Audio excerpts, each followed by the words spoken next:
الرحیم۔ ایک مسنون عمل ہے وضو کے بعد کی دعا۔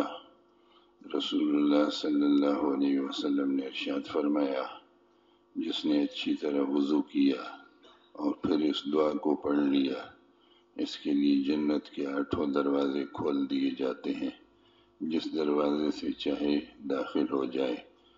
اشہد ان لا الہ الا اللہ وحدہ لا شریک لہ واشهد ان محمدا عبده ورسوله اللهم اجعلني من التوابين واجعلني من المتطهرين۔ نقل کیا اس کو ترمذی نے حضرت عمر سے۔ اچھی طرح وضو کیا سے مراد یہ ہے کہ سنت کے مطابق کیا۔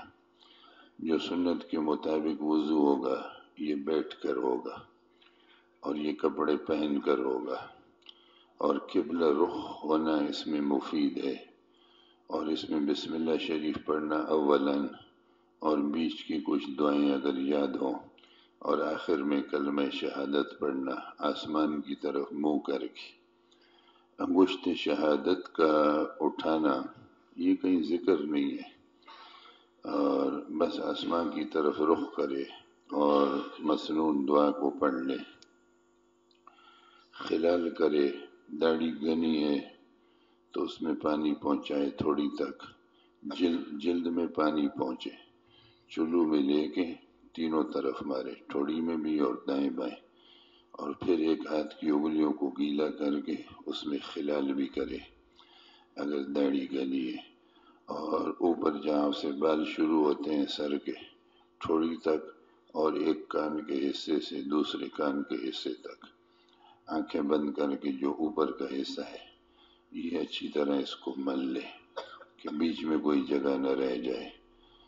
یہ سارا دار و مدار وضو کے درست ہونے پر ہے۔ ہر کام توجہ چاہتا ہے تو دھیان وضو کی طرف رہے، انگلیوں کا خلال کرے، پاؤں پھٹ جاتے ہیں خاص اس زمانے میں سردی میں، تو ایڑیوں کا خیال کرے۔ اس کا یہ مطلب نہیں کہ پانی چلتا رہے، ایک دفعہ گیلا کرے، اس کو اچھی طرح مل لے، تھوڑی دیر کے بعد پھر پانی ڈال دے، اس طرح تھوڑا تھوڑا کر کے تسلی ہو جائے۔ ٹخنے دھونے میں شامل ہیں، اور ہاتھوں کی جو کونیاں ہیں، یہ جو ہڈی نکلی ہوئی ہے کونی میں، یہاں تک پانی بہائے اور اس کو مل لے۔ کونیاں شامل ہیں، ٹخنے شامل ہیں۔ سر کا مسح فرض ہے، کم از کم چوتھائی۔ گردن کا مسح مستحب ہے، ہاتھ گردن کے نیچے نہ لائے، بس اوپر ہی اوپر رہے۔ کانوں کا مسح بھی مسنون۔ مسواک کا استعمال کر لے، مسواک کبھی نہ ہو تو سیدھے ہاتھ کا انگوٹھا استعمال کرے اسی نیت سے۔ تو یہ کچھ طریقے ہیں اس کے کہ اس کو سیکھ لیا جائے، تو توجہ سے ہوگا تو ٹھیک ہو جائے گا۔ اس میں جگہ اگر خشک بھی ہوگی، ایک سوئی کے ناکے کے برابر، وضو ظاہر ہے کہ درست نہیں ہوگا۔ 4 فرائض ہیں جو وضو کے: ہاتھ پیروں کا دھونا، چہرے کا دھونا، اور سر کے چوتھائی کا مسح کرنا۔ ان فرائض کا خاص طور پر خیال رہے۔ باقی کلی اور ناک میں پانی ڈالنا، اور اگر پانی کم ہو تو ضروری نہیں 3 مرتبہ دھوئے، ایک دفعہ سے کام چلتا ہے تو بھی ٹھیک ہے، جہاں پانی کی قلت ہو، کبھی ایسا ہو جاتا ہے، آج کل تو آ رہا ہے۔ اچھا، تو وضو کا خیال کر لے۔ اور یہ کلمہ شہادت ہے، یہ میت کو اٹھاتے وقت آواز لگاتے ہیں نا، وہاں یہ سنت نہیں ہے، یہ وضو کے بعد سنت ہے، وہ رواج ہے، مسنون عمل نہیں ہے۔ بلند آواز سے ذکر فقہا نے منع کیا ہے میت کے ساتھ، بلکہ فکر آخرت و دل میں کچھ پڑتا رہے، یا اس کے اصال ثواب کے لیے کچھ صورتوں کا ورد۔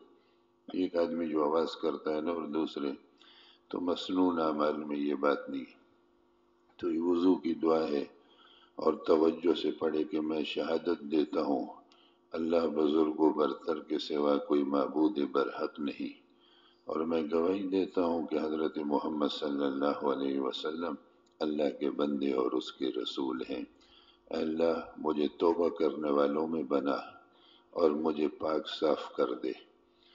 کہا گیا ہے کہ جیسے وضو سے ظاہری طہارت ہو جاتی ہے، تو آدمی یہ اللہ سے دعا کرتا ہے کہ یا اللہ ظاہری اعضاء تو میں نے دھو لیے، اب جو میرے باطن کی چیزیں ہیں ان آلودگیوں سے بھی مجھے پاک کر دے۔ وجعلنی من المتطہرین کا یہ مطلب ہوا کہ جیسے مجھے آپ نے توفیق دی، وضو بہترین عمل ہے، شیطان کی کمر توڑ دیتا ہے، اور حدیث میں مومن کا ہتھیار ہے، وسوسوں سے حفاظت ہے، غصے کا بہترین علاج ہے، خیر و برکت کا ذریعہ ہے، شیاطین، وساوس، جادو ٹونکا، نظر بد جب کوئی باوضو گھر سے نکلتا ہے، تلاوت کے وقت بھی مسنون ہے، سوتے وقت بھی مسنون ہے، اور باہر کہیں سفر میں جائیں تو رہ سکیں باوضو، تو بہت اچھی بات ہے، بڑی حفاظت ہے۔ تو یہ کچھ اعمال ہیں، اس کے اندر بڑی جان ہے، تو مومن کا ہتھیار ہے۔ دعا آسان ہے، مشکل نہیں ہے، کلمہ شہادت تو سبھی کو آتا ہے، اور اللہم اجعلنی من التوابین، توبہ سے کہ اللہ مجھے توبہ کرنے والوں میں سے بنا جو توبہ کرتے رہتے ہیں، اور مجھے نیک پاک بنا دے، من المتطہرین، ظاہری اور باطنی آلودگیوں سے میرے دل کو بھی اور میرے اعضاء کو بھی پاک کر دے۔ یہ آدمی جب اللہ سے سوال کر لیتا ہے متوجہ ہو کر، اس میں بہت خیر و برکات ہیں، اللہ کا قرب نصیب ہوتا ہے۔ اور جب آدمی دل سے پڑھے گا سنت کے مطابق وضو کرنے کے بعد آسمان کی طرف رخ کرے گا تو اس کی ٹھنڈک کو محسوس کر لے گا۔ بہرحال اہتمام کر لینا چاہیے۔ رسول اللہ صلی اللہ علیہ وسلم نے فرمایا، جو شخص ہر جمعے کو والدین کی یا ان میں سے کسی ایک کی قبر کی زیارت کر لیتا ہے، اس کی مغفرت کر دی جاتی ہے اور والدین کا فرمانبردار لکھ دیا جاتا ہے۔ نقل کیا طبرانی نے حضرت ابی ہریرہ سے۔ بس اوقات کوتاہی ہو جاتی ہے تو والدین کے جانے کے بعد ایک تو ایصال ثواب کا عمل کرے۔ اہل سنت کے ہاں ایصال ثواب درست ہے، تلاوت قرآن کر کے بخش دے، 2 نفل پڑھ لے، کسی غریب کو کپڑا پہنا دے، ان کی طرف سے نیت کر لے، کسی کو کھانا کھلا دے، یہ سب ایصال ثواب کے اعمال ہیں۔ ان کے تعلقات والوں سے اچھا سلوک کرے، ان کی خیر خواہی رکھے، ان سے ملنا جلنا رکھے، اگر کوئی شرعی مفاسد نہ ہوں تو یہ سب اچھے طریقے ہیں۔ تو جمعے کو جانا یا زیارت کر لینا، دونوں ہیں یا ایک ہے، تو یہ بڑے اجر و ثواب کا باعث ہے۔ ایصال ثواب دور سے بھی ٹھیک ہے، جانا لازم نہیں ہے، تاہم تجربے سے یہ بات ہے اور اکابر نے لکھا ہے کہ جانے سے کچھ فوائد زیادہ ہوتے ہیں۔ البتہ یہ ہے کہ احتیاط کرے بعض چیزوں سے، جو قبور کو چوما چاٹی ہے یا ان پر سجدے ہیں یا آگ جلا دیتے ہیں اگر بتیاں، اور یہ ساری چیزیں ان سے گریز کرنا چاہیے، سنت کے مطابق جائے۔ اور جو کوئی زبانی یاد ہو، دیکھ کر نہ پڑے، زبانی جو یاد ہو قبلہ رخ ہو کے کھڑا ہو جائے اور جو کچھ پڑھ لے اللہ سے دعا کر لے کہ یا اللہ میرا پڑھا قبول ہو جائے، اس کا ثواب میرے والدین کو پہنچ جائے، اور جتنے مسلمان یہاں دفن ہیں سب کو بھی۔ تو ایصال ثواب میں گنجائش ہے، آپ ایک کو پہنچائیں تب بھی، آپ پوری امت کو پہنچائیں جب بھی، یہ اللہ کا خاص فضل ہے۔ حنفیہ کے ہاں ایصال ثواب ہر ایک کو پورا پہنچے گا، یہ تقسیم نہیں ہے، سب کو اللہ تعالیٰ اپنے فضل سے پورا پورا دے دیتے ہیں، تو سب کی نیت کر لینا اچھا ہے۔ اللہ کے نبی نے فرمایا کہ جب کوئی مرنے لگے تو اپنے مرنے والوں کو لا الہ الا اللہ کی تلقین کرو۔ تلقین کا مطلب یہ ہے کہ آپ کلمہ پڑھ لیں اس کے قریب رہ کر اس طرح آواز سے کہ سن کر اس کی زبان سے بھی جاری ہو جائے۔ اور منع لکھا گیا ہے کہ مرنے والے کو یہ نہ کہا جائے کہ کلمہ پڑھو کلمہ پڑھو، مشکل وقت ہوتا ہے اور خدا نہ کرے اس کی زبان سے یہ نکلے کہ میں نہیں پڑھتا ہوں، تو اس وقت کی حالت بہت خطرناک ہے۔ تلقین کا مطلب یہ ہے کہ ارد گرد والے دھیمی دھیمی آواز سے، اس کو تکلیف بھی نہ ہو، اور اس کی زبان پہ خود پڑھنا شروع کر دے آرام آرام سے، توجہ سے۔ تو حدیث میں ہے کہ جس کا آخری کلام لا الہ الا اللہ ہوگا وہ جنت میں داخل ہو گیا۔ اللہ کی بڑی مہربانیاں ہیں اور اللہ کی رحمت کی بڑی وسعت ہے۔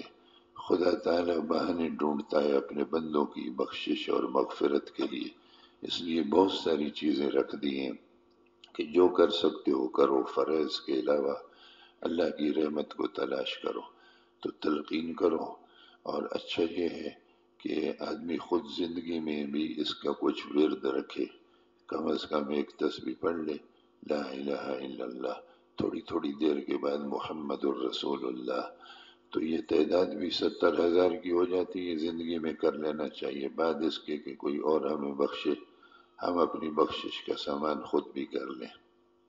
100 بھی کرتے رہیں گے، ٹائم نہیں ہے تو ہو جائے گا انشاءاللہ تعالی۔ لا الہ الا اللہ، لا الہ، آرام آرام سے، اور تھوڑی تھوڑی دیر کے بعد محمد الرسول اللہ۔ اللہ تعالیٰ میں توفیق عطا فرمائے۔ الحمد للہ رب العالمین، اللہم صلی وسلم علی سیدنا و مولانا